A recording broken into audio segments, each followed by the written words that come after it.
So sir, itong investigation sa flood control anomaly, sa tingin nyo magtatagal pa o ilang hearing na lang po ito? Well, I think pwede nang i-wrap up, at least yung flood control projects, yung GOS at saka substandard. Then we can segue to other, the last time we met with the SP and I think Senator Kiko and Senator Bam, meron kami kausap who offered, mga civilian who offered to help us scrutinize yung budget. Meron sila mga resource persons na nag-offer ng assistance. So, we welcome and marami kaming na-discuss doon. Number one, alisin talaga namin yung unprogrammed fund.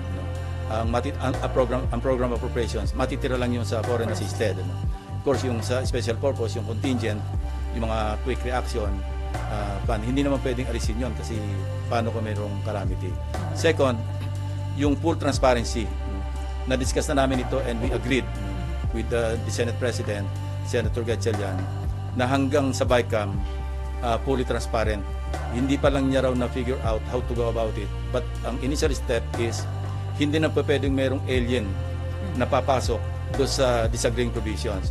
We will limit, for easier monitoring pati, we'll just limit ourselves to putting up a matrix o kaya just juxtapose lang yung House version against the Senate version, and we will confine or limit ourselves to synchronize, to reconcile the disagreeing provisions. Hindi na po pwede yung wala naman sa House version, wala naman sa Senate version, papasukan natin ng anong version.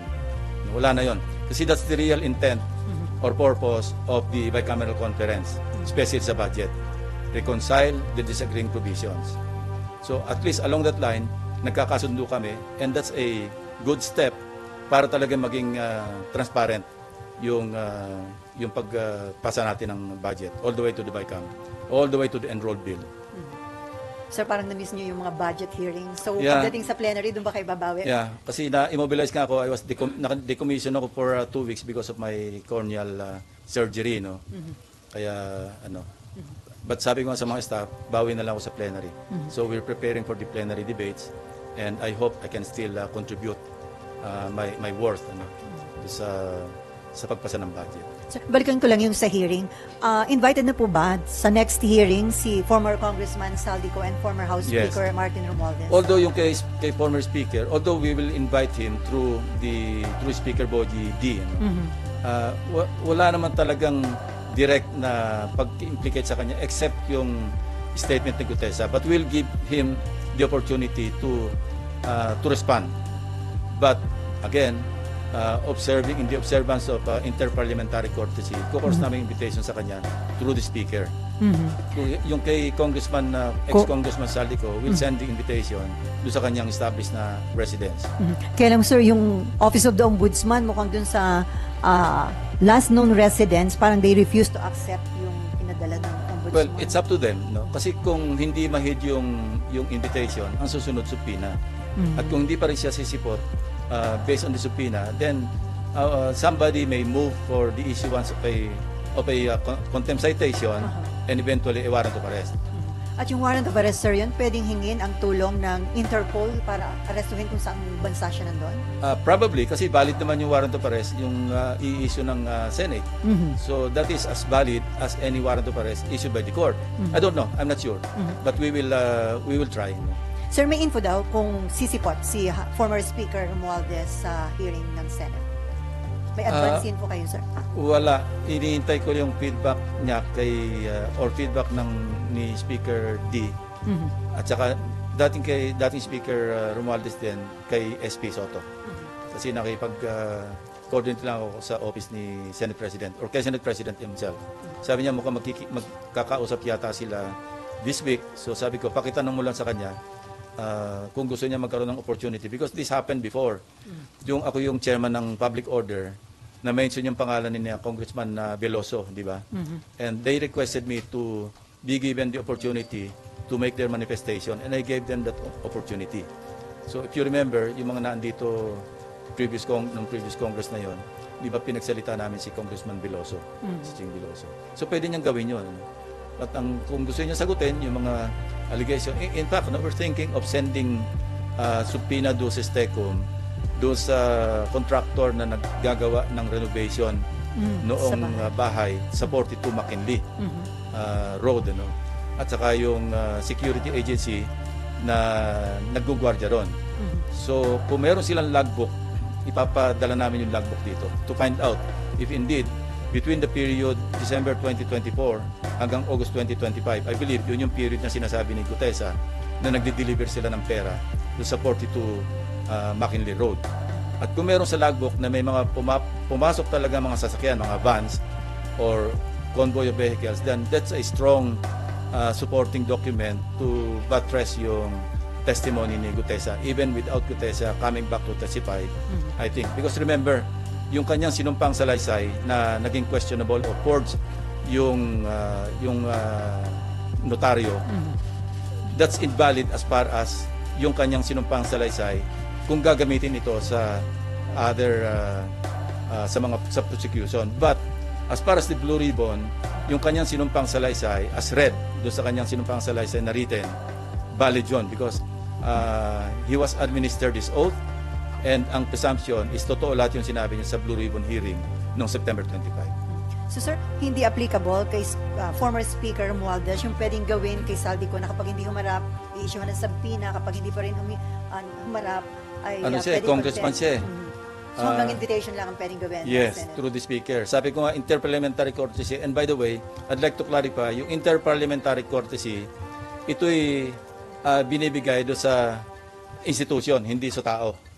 Kaya nga interparliamentary courtesy kasi kortesiya ng Senado sa lower house and vice versa.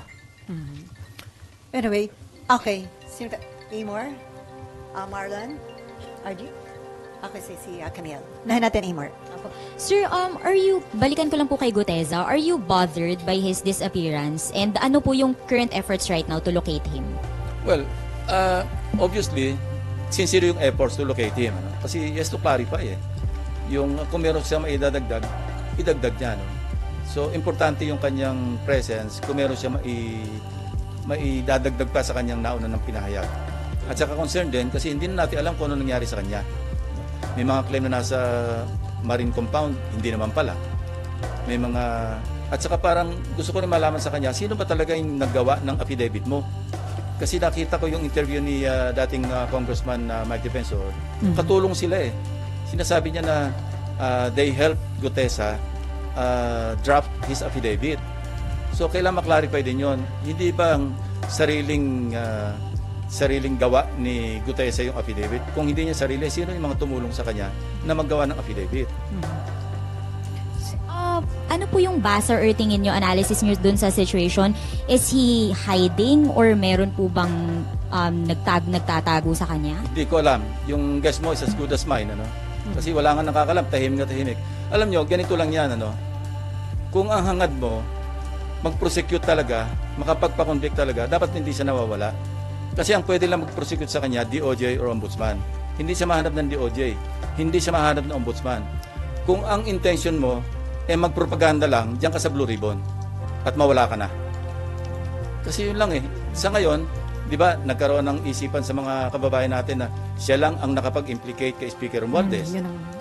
Yung although kay Congressman Saldico, hindi lang siya, ang dami pang ibang nag-implicate sa kanya, nauna na. Pero ang importante rito, in-implicate niya si dating Speaker Romualdez at nag-iisa siya nakapag-implicate. Pagkatapos nawala siya. So kung ang hangarin mo is talagang logical conclusion, which is to prosecute and convict former Speaker Romualdez, dapat nandito siya. Hindi man sa Blue Ribbon, kung inisip niyang hindi siya makapagtiwala sa Blue Ribbon, humarap man lang siya sa DOJ, humarap man lang siya sa Ombudsman, kung yun ang hangarin. So now, anong isipin natin? Bakit Blue Ribbon lang at pagkatapos ng isang pagsipot, nawala ka na? So sir, hindi niyo ba tatanungin si Mike Defensor considering na siya ang nagbigay kay Marcoleta? Yun nga, papadala namin yung subpoena through the office of Senator Marcoleta. And yung sinasabi niya na iniispayan ko siya, hindi yun ang dahilan. Gusto ko lang makita, kaya pinareview ko yun para makita ko, baka sakali may nakakakilala o makikilala natin yung kasabay niyan dumating. So incidental na lamang yon na sinalubong pala siya ng staff ni Senator Marcoleta, dinala sa opisina niya, nag-stay for a while, tapos nanood ng hearing doon sa gallery hanggang sa tinawag siya 10:27 I think. But he stayed there. He arrived at around 8:27. At saka yung CCTV, this is a public place, yung Senado. Huwag tayong magtaka alam na natin na mayroong CCTV dyan. Kayo mismo, namamonitor nyo kami pag dumarating na kami, di ba? Kaya minsan nakaabang na kayo sa second floor. So this is an open area. And, meron tayong jurisprudence tungkol sa CCTV footages. Yun yung Ople versus Torres. Ang tawag doon, ang doctrine doon, yung reasonable expectation of privacy. Meaning, pag nasa public place ka, i-expect mo naman na yung privacy mo mako-compromise, no?